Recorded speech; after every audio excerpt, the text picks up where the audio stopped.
we ignore rights and process, we are going to be getting into the realm of abusing our citizens. Yeah. Because when you deny me of my right, and when you deny me of process, then that is an abuse. And when you abuse persons, you alienate them. And when you alienate someone who you are taking into custody, you alienate a family. And oftentimes when you alienate a family, you alienate a community. And if you alienate several communities, you alienate a parish until you get to the point where you alienate a country. If you alienate a country, then you will never have the type of support which the police force needs in order to do two important things. One, to prevent crime, and two, to detect crime. You can't. But one may have to delve a little further to see how this comes about. This is not coming about by police behavior. It is coming about because of state sponsorship. It is the state that is giving the policemen and soldiers the room to abuse rights and process. This abuses rights and process. So there is a very negative side to it. And if this negative side persists, then we're clutching at straws. Because the negativity about it is going to be directed to those who have the responsibility to cause us to be able to sit on our verandas at night and sleep with open doors and windows. It will remain aspirational only and never, ever concretize into reality. So we have to understand what we're doing. We have to understand it. It's false hope. But it's false, period. And let me tell you, I'm going to read some. It says, there's just a worrying trend that I see in respect of some rulings coming out of the court when the law should guide the approach to be taken. And I've seen many cases that have come back to me in the chambers where what the law says is put aside, both procedurally and sometimes substantially, and matters are determined other ways. Now, let us analyze that. No, we have to tell us at some point. Because if that is true, then that's an abuse of rights and process. So we have to then see who would dare say that. Who would dare say that? And if the person who dares to say that is clothed with authority, then the danger is exponential in its effect. So you have to tell me this Charlie says. If, for example, the person who said this is a representative of government,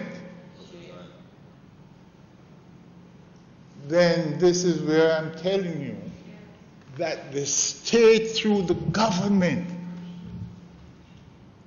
is sponsoring alienation. Because this now is alienating citizens from the court system. What?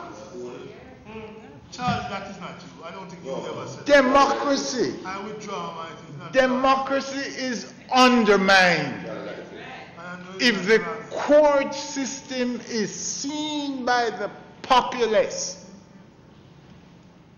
as being operated in a manner where matters are determined in other ways other than by the law. I want, all right, I'm being pressed. Well, let me tell you.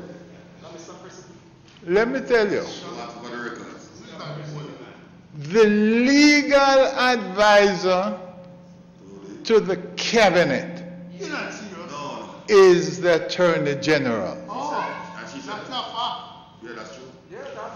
So when the Attorney General, if an Attorney General should say what I read, then the Attorney General is representing how the cabinet, the chief policy-making body in the country, how the cabinet views the court. Because if it is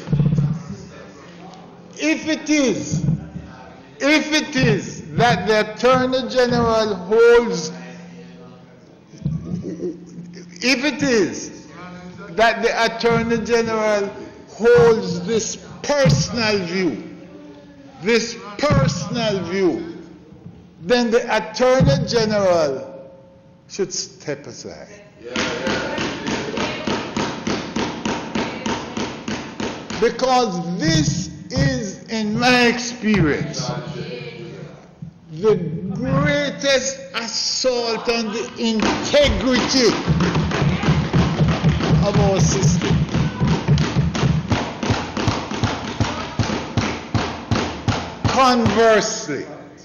Conversely, if it is that the government, the cabinet, accepts this as a true representation and does nothing about it, then the government should step aside.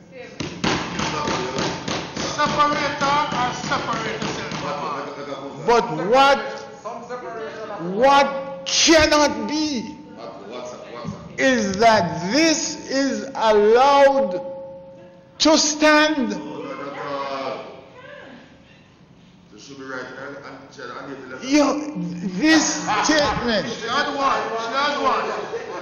This statement undermines the concept of fairness, justice, and acting in accordance with the law.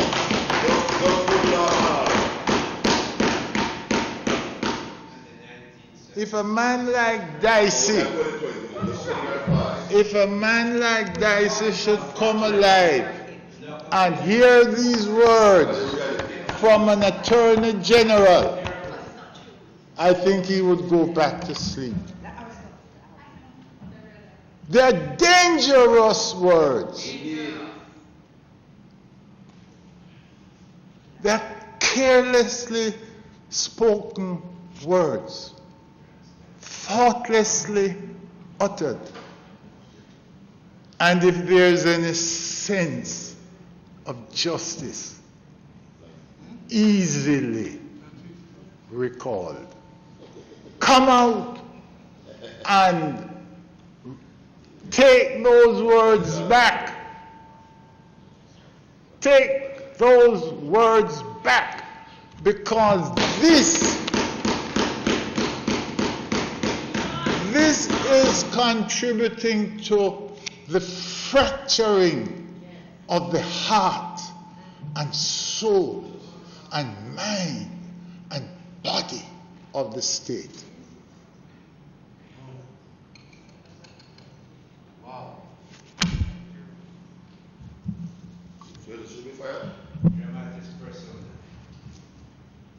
But then, this is the person who advises the government of the day.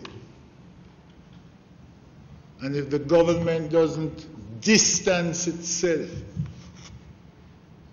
then the government stands condemned. Let me tell you something there, some things other than what I've said that bother me. Senator Samuda has invited me. I have not yet accepted the invitation. And although I came with a position, I have not rejected it, because you have sought our individual support. You have had a commitment from the leader, and the leader has said to me, as you wish, you express yourself. And so I am free to vote in support of the extension. But let me tell you the things that need to be clarified in my mind. The Minister of National Security in the lower house made it pellucid that there would be no extension beyond July 25. Someone apparently mistakenly attributed the words to the Prime Minister, who with alacrity distanced himself from that. So I find it now something that I have to digest and understand, because if the right hand doesn't know what the left hand is doing, then how can the body on which those two hands are lead a populace? How? How can two sitting in the chamber where the highest policy-making body sits don't know what is going to be said in Parliament on a matter so critical? And if there's such a fundamental difference between the Prime Minister and the Minister in charge. That the Prime Minister is saying, I never said that. The Minister can't withdraw his words because it's down there, it was heard and written. Then there is a split in the cabinet. There is because, well, if there's not a, if there is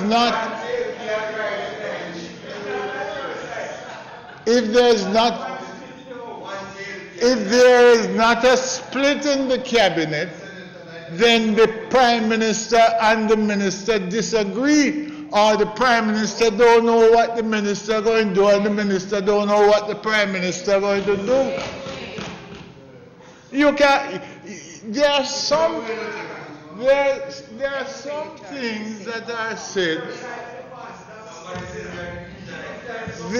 There are some things that are said that are worthy of a laugh. This is not one. This is not one. Because if the Prime Minister sits there and the Minister sits somewhere there and they're coming from his cabinet have to decide that, nobody inside here has sat in cabinet as long as I have. None. I understand cabinet government, what it means. And I understand the process to come here with a matter like that. Something is wrong. No. So, Minister Samuda, that would be one area that would cause me difficulty when I see uncertainty creeping in between two persons who have the highest responsibility to secure the nation, the Prime Minister and the Minister of National Security. Party leader and general secretary.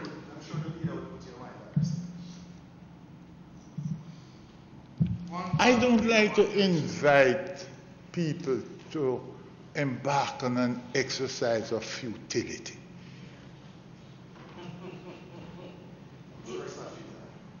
That would be a futile exercise, leader.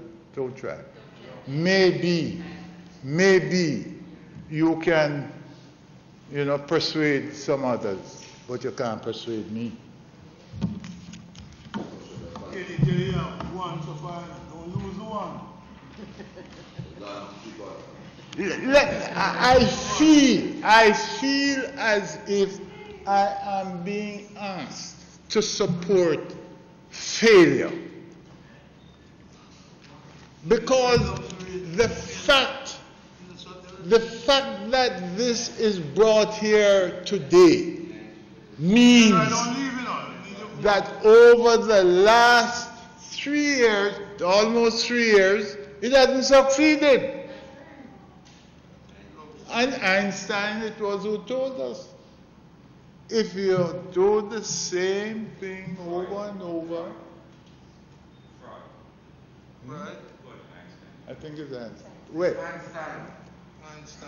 We have to get there. Einstein. I know Sigmund them. Wait.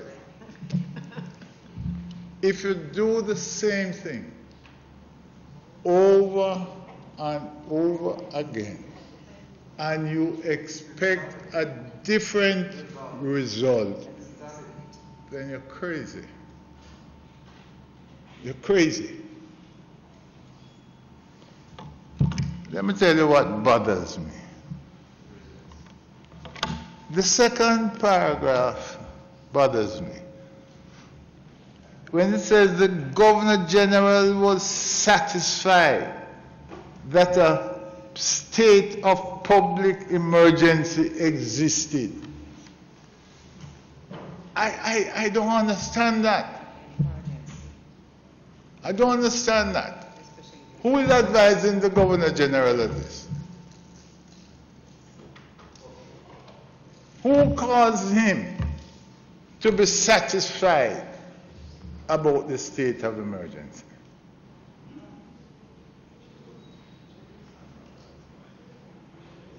Can't be Minister Chan. And it can't be, so I don't know. What does it say?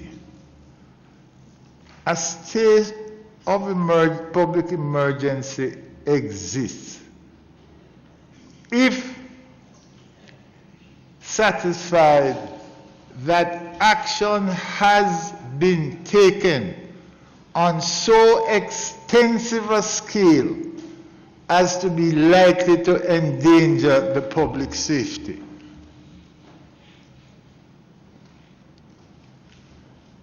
I haven't been given any information which would cause me to so conclude.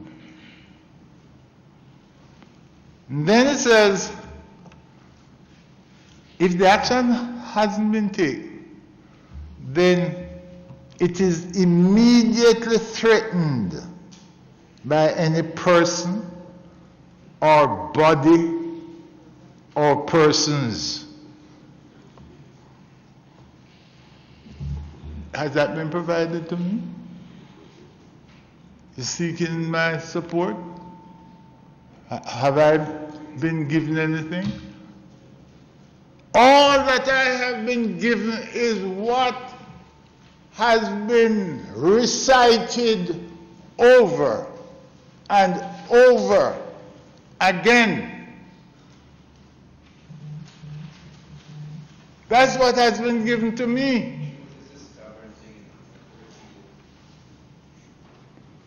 And I hear mutterings coming from a source that I hope is not one of your advisors. He can't advise himself to when to put his left foot forward from his right foot.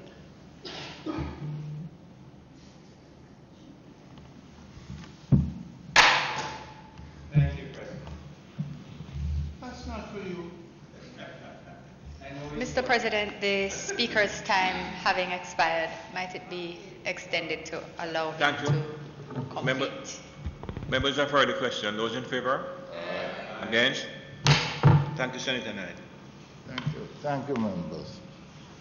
I always trespass on your patience. I'm in a rush. So Minister Samaruda, through the President, the Governor General must be satisfied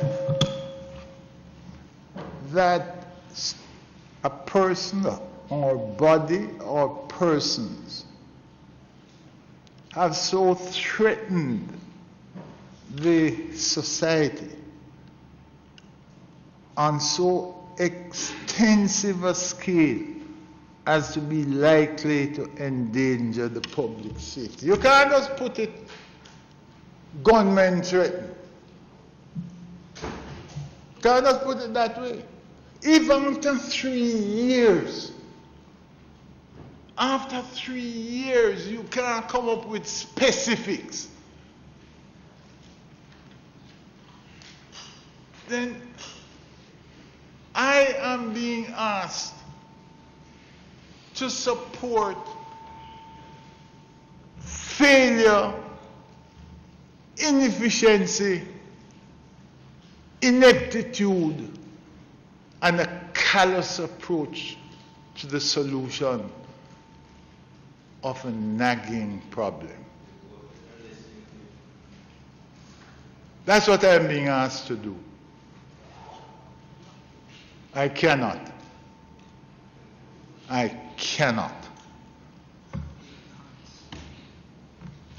You can't come every time saying the same thing.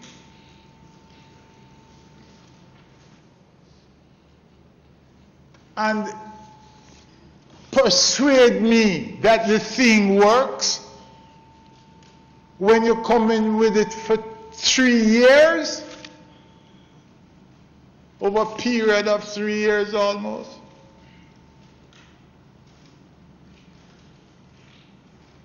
So I go to the doctor, and the doctor give me medicine every time for pain, and the pain don't stop.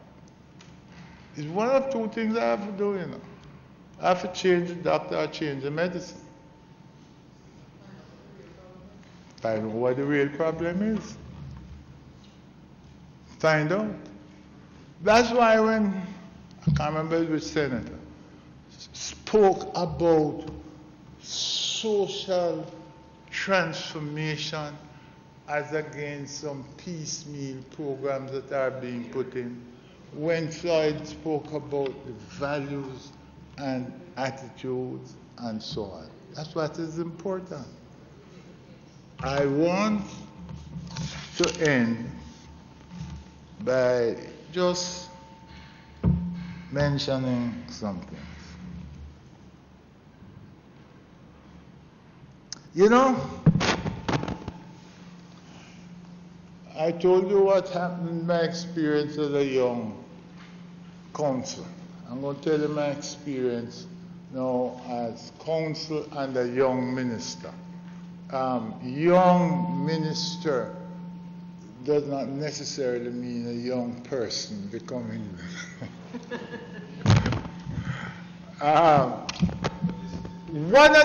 One of the things that we as lawyers, Senator Sinclair and President, we were against the Suppression of Crime Act. Why? Because it conferred on the security forces almost emergency powers. And what had happened was that persons' rights were just being abused. Persons were just picked up. And it may be that which, I'm going to tell you, propelled me as a minister of national security to have that statute repealed. Because I had an experience, Senator Longmore, that you in your profession would understand. The death of a Ghana Barrett in the Constant Spring police station. It pains my heart to remember it. Because it was an abuse of rights. Abuse of rights. And that young man suffocated to death in there. So when we give plenipotentiary powers, we got to be careful. We got to be careful. The 5 who were released is a manifestation of that. Because there are many more. No release. The order is for them to be released, and they must be released by Monday. That's what the judge said. What? The judge says the writ must be issued must be today, and they must be released by Monday. So I'm happy for that couple people. Senator Knight. Them not say that. What? No Monday the people, the 5 must be released. No. They are to be brought before the Supreme Court on Monday morning. What was the order? that they are to be brought before the Supreme Court on Monday morning. He never said that they are to be released. No. Gentlemen, ladies, please. I Hello. am telling you. Please. The writ of the order is as follows. The writ of habeas corpus granted pursuant to Rule 57. What that means, pause. If the writ of habeas corpus is granted, what that mean? Well, it is not, that is another matter, but it's What it pursuant. no is not another matter. If the writ of habeas corpus is granted, That means that you gotta release our child. if the writ is granted, they got to release him. Anyway, I don't want it to get. I don't want this discussion. All right. I don't want the discussion to get. Put it this Senator way. Brown, come now, man. Put it this way. It would be strange that Yes. a writ is granted, but they are not to be released. But then, Senator Knight, it continues, you know. The writ of habeas corpus is granted, full stop. The court orders that the detained persons are to be brought before the Supreme Court on the 27th and so on, so at 10 a.m. For, Doesn't say. but we know. You know that. You never done a writ of habeas corpus? Anyway, I don't want to get back I on.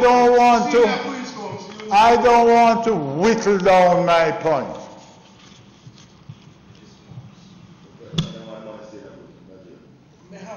Because there is a technicality there that few of us can argue. I'm not one. And you are not one, Senator Longmore. I talking to you, your professional capacity, of how that affects the psyche of a nation. How it does. And what are the spin-offs when the psyche is affected in that way? Whether or not you persist to provide that which is affecting the psyche, or you do something that is remedial. Senator Samuda, I cannot, in good conscience, endorse failure, breaches of rights and process, especially in circumstances where the people undergoing the abuse are poor people. Even more so. I adopt some words from the North and add one or two of my own. Poor people lives matter.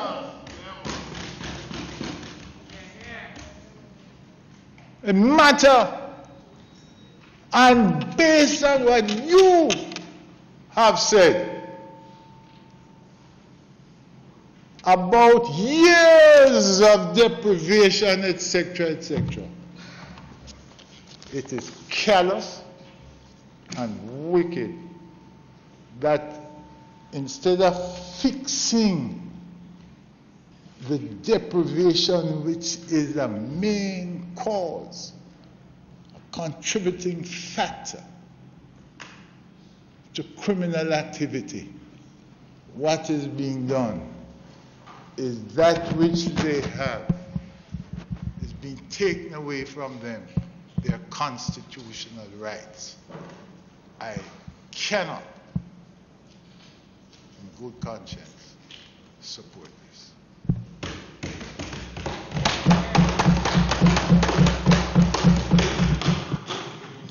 Minister?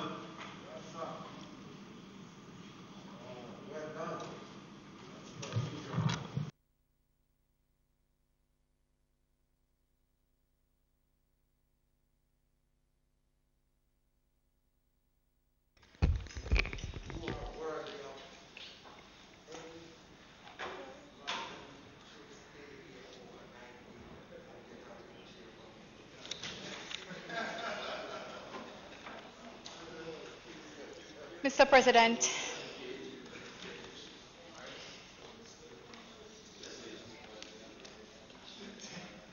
no, it's fine. Thank you. It's fine.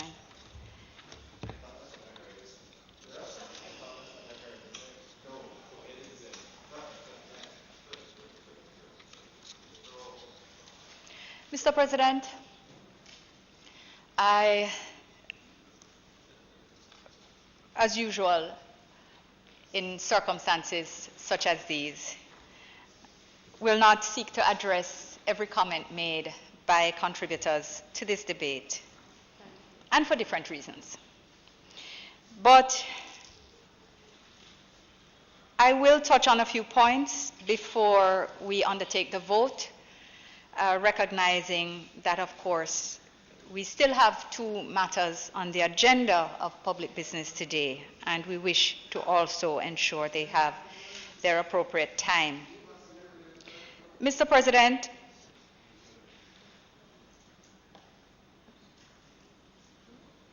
I must say that sometimes I feel that when presentations have been made, it is as if the content of the presentations are ignored for the purpose of maintaining a particular narrative.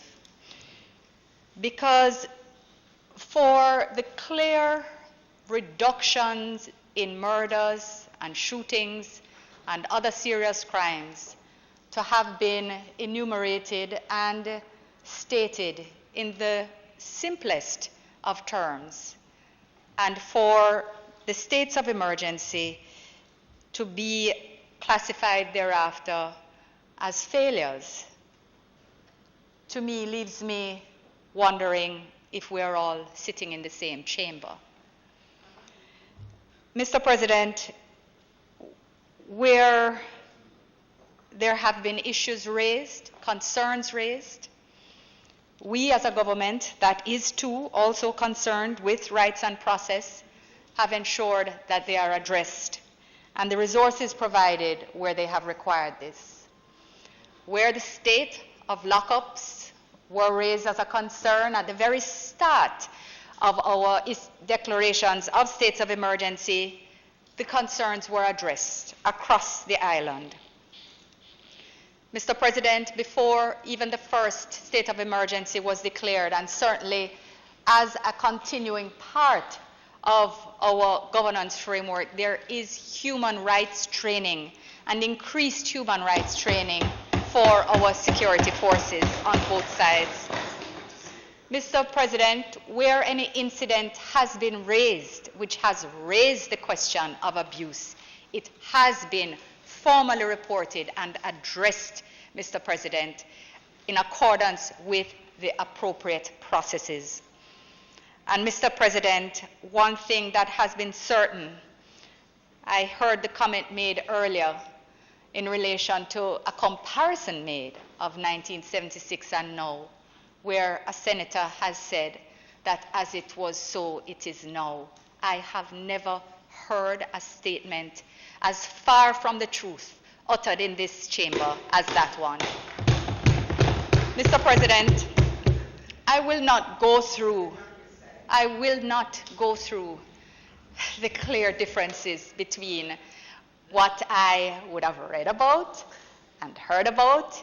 Clearly, there are others who are a little older than I in this chamber. But, Mr. President, it is cause for concern, and perhaps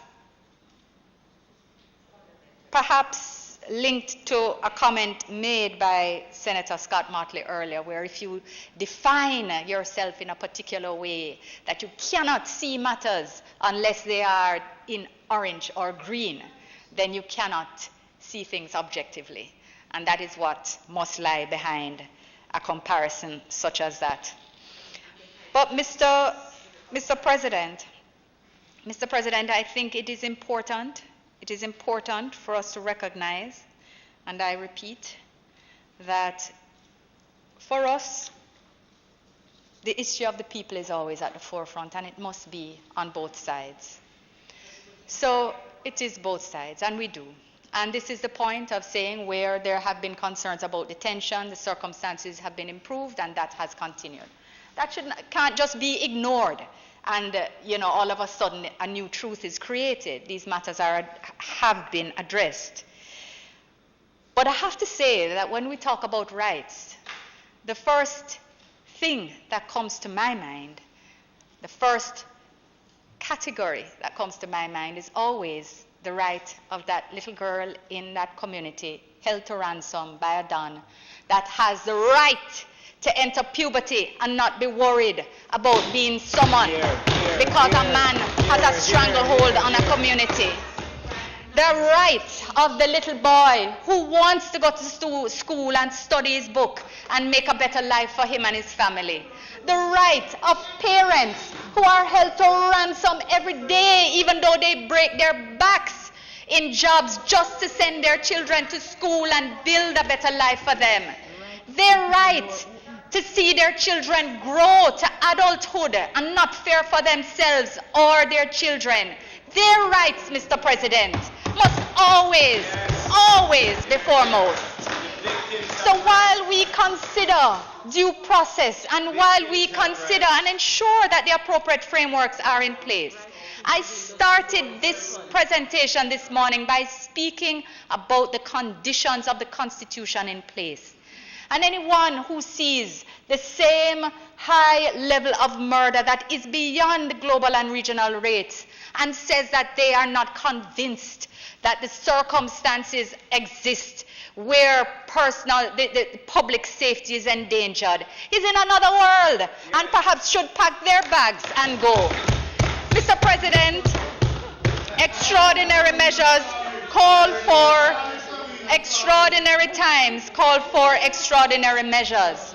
As we have said on more than one occasion, we understand the multifaceted issue of crime and violence that faces this nation, and we are assessing the issues across the board. Across the board, I went through an entire list of categories of works that are taking place between the spectrum of early childhood education, engagement of youth, dealing with the crime situation and reducing recidivism, the entire crime spectrum, as and to continue to pretend as if these results take time, to continue to ignore that these are not magically changed circumstances. They're intractable problems that have been with us for decades. Ignores the reality of the problem and makes me even more convinced that it is a good thing that it is this administration that is in and seeking to fix them. But Mr. President, I will not go further save to answer one question which was asked, and I don't propose to go on any exercise in futility. I simply wish to answer the question which was asked, who causes the GG to be satisfied? And this is the heads of the security forces who on every occasion inform based on intelligence and based on their expert analysis whether states of emergency should be declared or should be extended. And it is their advice which is transmitted to the Governor General through the Prime Minister and based on which the declaration is made. On that point, Mr. Question, on the answer of that question, and simply to make one more point, and this is a point that is about, which seek to create an impression that nothing has been done in the states of emergency, that people have simply been detained and held. without cause. Senator Samuda reiterated the fines of guns and ammunition and the number of arrests and detention. And I just want to remind that it's over 3,000 arrests, more than 7,000 rounds of ammunition, arrest and charge. And Mr. President, on the point of alienation, I want to say that our understanding is very clear in the communities where the declarations have been declared, where the states of emergency have been declared. Community members appreciate the space that they have to live. They appreciate the presence of the security forces. Mr. President, we recognize that simply having police presence is not always enough. The states of emergency are not only force multipliers, but they are intended to take us to a place where normal policing can achieve greater results. But Mr. President,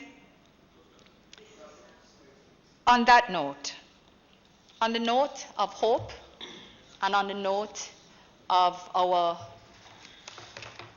desire to return to a gentler Jamaica, where states of emergency are not required, or not even a prospect, to one where, yes, we can sleep with doors open.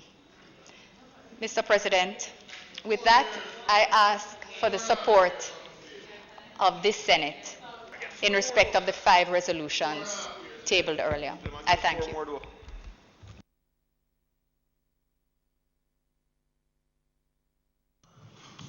Thank you, Minister. Thank you to all those who contributed to the debate.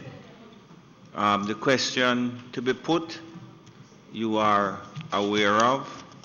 That is to say that 1, the emergency powers number 3, 2019 continuance number 3 resolution 2020, the emergency powers 2019 continuance number 3 resolution 2020, 3, the emergency powers number 2, 2019 continuance number 3 resolution 2020, the emergency powers number 2 continuance number 2 resolution 2020, and 5, the emergency powers continuance number 3 resolution 2020 be approved. All in favor? Madam, the roll call, please. Yes, just to inquire whether the leader of government business and the leader of opposition business will accept one vote for all of the resolutions.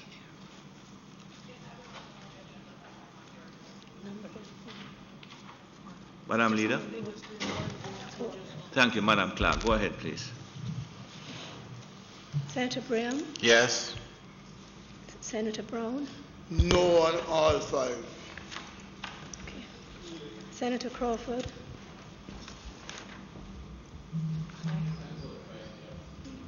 No, Senator you have Crawford? authority.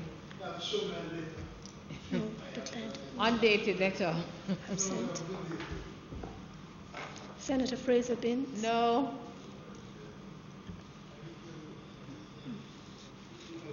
Senator Gill? Yes. Senator Hamilton? Yes. Dr. Horton? No. Senator Hill? Yes. Senator Johnson Smith? Senator Knight? Senator Longmore? Senator Morgan? Senator Morris? Senator Morrison? Yes. Senator Samuda? Yes. Senator Scott Motley? Yes. Senator Sinclair? Yes. Senator Skeffrey? Yes. Senator Webby? Yes. Senator Williams? Yes. Mr. President? Yes.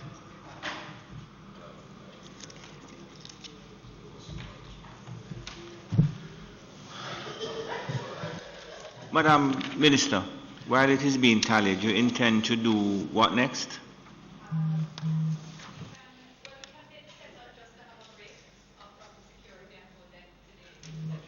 I was going to take a 15 minutes break in any event to allow the staff to just refresh themselves. I was just inquiring what you're going to do when we return. Okay. I do report the vote as follows: 15 ayes, 5 noes, 1 member absent, so that the ayes have it. So the motion is approved. The motions are approved. It is my intention to take, let me be realistic, a 20 minutes break to allow the members to refresh themselves, so that we will return at 3:15. So the Senate now stands in recess.